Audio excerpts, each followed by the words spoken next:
afternoon, members of the media and the listening public, and thank you for all who are here and those who are watching this press conference today. Many of you will know that the Bermuda government, led by the Ministry of Home Affairs, continues to encourage the adoption of solar energy technologies and to promote energy efficiency and conservation.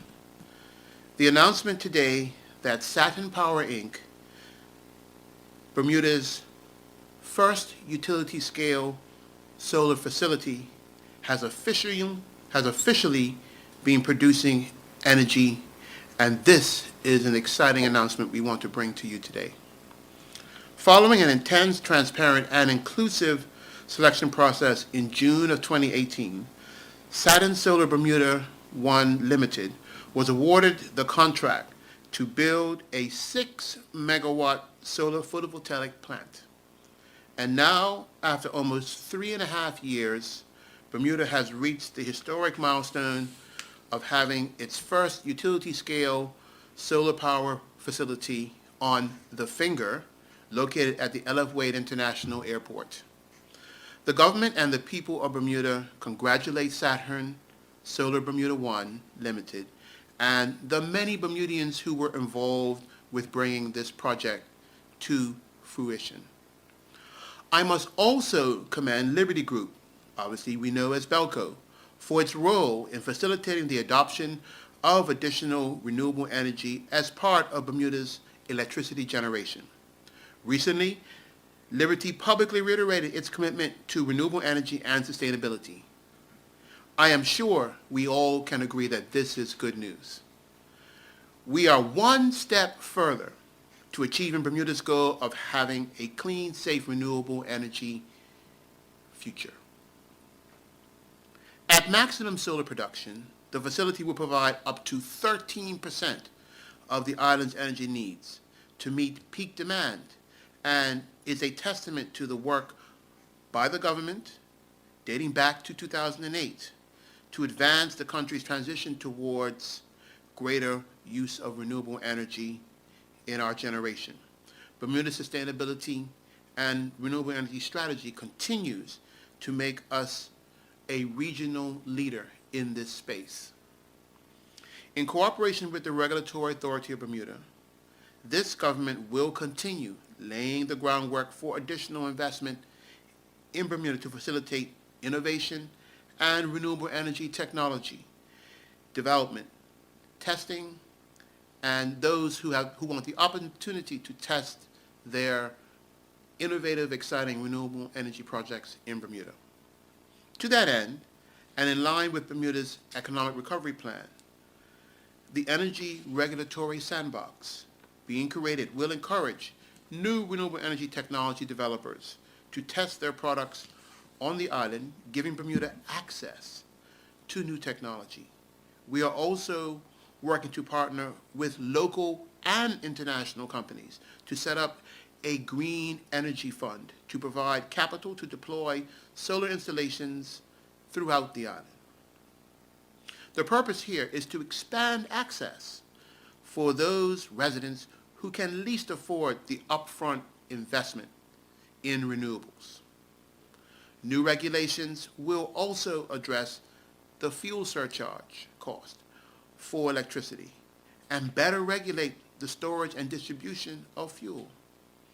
Ultimately, everyone, these initiatives will reduce the costs of electricity for Bermuda's residents and businesses.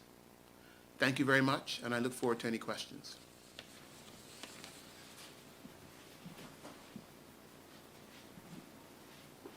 Thank you very much, Minister. Fiona McWhirter from the Royal Gazette. Thank you for having us this afternoon. Afternoon. You said that I think the solar farm had been in production for about 3.5 years. Yes. Can you tell us a little bit about when the original anticipated completion date was? And we've heard several times it's going to be coming months, coming weeks. Even we heard it was going to be up and running by the end of 2020. Can you explain a little bit what the delays were, please? Well, the delays were primarily associated with the pandemic. I think we know all sorts of construction on the island did find a delay due to that. That created some issues for the developer. There were also some issues with infrastructure that had to be laid to ensure that the power, could be effectively used from the finger to the utility. So some of the infrastructure in the east end of the island did have to be advanced and changed to accommodate those issues. And of course, there are some things that just come about in relation to you don't anticipate in a development of a infrastructure project this size that you have to deal with. But we're satisfied that the developer, along with their subcontractors and the utility, have worked as efficiently as possible under the conditions over the last couple years to get this project to where it is now, and we're so pleased that it's finally in operation. How far behind schedule was it? That is something that I will have to get information on you from, but we're satisfied that the delays were things that could not have been avoided, that delayed it, and these things are anticipated with large-scale projects, as there's always, you have the best plans that you think you have in place, things happen, and you have to adjust. So I can get that information from you, for you, at a future point. That would be great. Thank you very much. And with regards to some of the delays, we had heard suggestions that parts that were bought for the project were either themselves unsuitable for the climate or that they were stored inappropriately and had to be replaced. Can you speak to that, please? Well, I can't really speak to that. The government was not responsible for the building of the project. As you would know from past reports, this was a design, finance, build, maintain, operation for the contractor. So Saturn Bermuda 1 can answer those specific technical details for you on those specifics if those were the case. So they were the ones who designed, they're the ones who organized its installation, they're the ones who organized the subcontractors who supported, which were Bermudians, and they're the ones who will continue to manage with a Bermudian company over the next period of years to ensure that it operates properly in conjunction with their arrangements with the utility. So as the minister then, is that something that you'd ever heard about? Did you ever ask about anything like that? I did receive reports, but the technical specifics, because I would have wanted to know, how the project was progressing, but those in-depth details would have been matters that would have been dealt with specifically by the contractor who was responsible ultimately for the full installation of the actual utility, of the utility scale solar array. And when you say you received reports then, where did those reports come from? They would have been received by the Energy Department, who would have kept a watching brief on the progress of the actual project. So they were on behalf of the government or through Public Works, who was the landlord. Sure. So what I'm asking is, were they hearing the same things as us, that there were some inappropriate storage or that there were some parts that weren't suitable for the climate? I never at any point heard details to that nature about the project. That's very helpful. Thank you very much. The Minister of Finance said in June that the Bermuda Infrastructure Fund had signed a letter of intent to acquire the project for $9.1 million. The deal was expected to close that month, he said then. Did that happen? And if not, can you tell us why? I would not have any involvement with that. That would be a regulatory matter. The change in control of a utility scale energy operation is a matter for the regulator. And so that would be whoever the proposed purchaser, which you say is the infrastructure fund, would have made a suitable application to the regulator for the change in control of that. I would not have any involvement with the details of that. I would merely be informed later once the process is concluded. So, but I'm not aware of the progress of that at this point. That's a question I think you can put to the regulator, RA, on any details. Sure, thank you. I have asked them already. They said they wouldn't make any comment, I think, on applications that had or had not been made. And with regards to energy from renewable sources, obviously that's something that your ministry is working towards. Can you give us any sort of realistic goal for what sort of percentage or portion of the island's energy could be achieved from renewable sources, perhaps over the next 10 years, 20 years? Well, that's all detailed in the Integrated Resource Plan. We intend to get, our goal is to have 21 megawatts from solar, around 60 megawatts from wind, and then the difference will be from other sources such as biomass or waste to energy.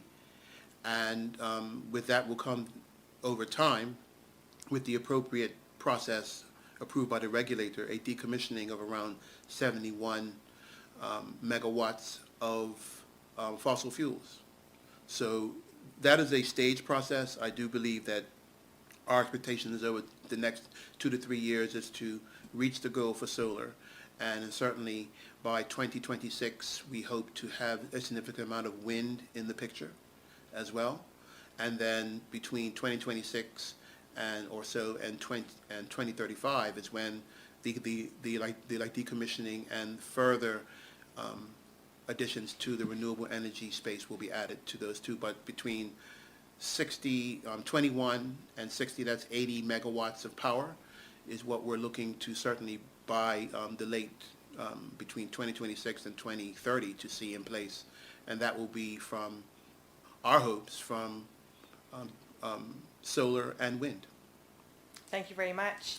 And then a slightly different topic, just with regards to, you may be aware of some complaints from residents in the Ferry Reach area that we've been notified over the past week or so. We understand that the Ministry was contacted about these concerns as a smell that perhaps is coming from the fuel being brought to the port there, and that some conversations have taken place between the Ministry and Sol Petroleum.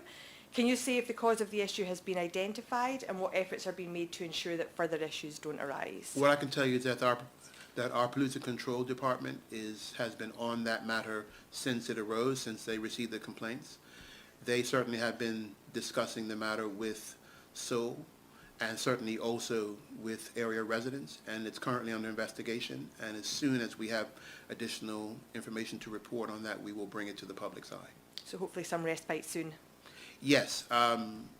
This unfortunately is a byproduct, if I can just touch on our dependence on fossil fuel. It's the type of oil that is reliant on powering our energy. And obviously it has, I think, a certain sulfur level content which does contribute to some odor when it's being pumped for a brief period of time between the ship and the storage facility. And we have been in a constant communication with Sol to address these issues when they arise.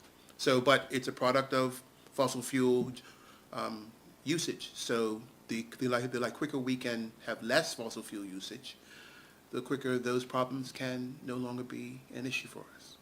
Super. That's great. Thank you very much for your time and for your information. Thank you. Thank you.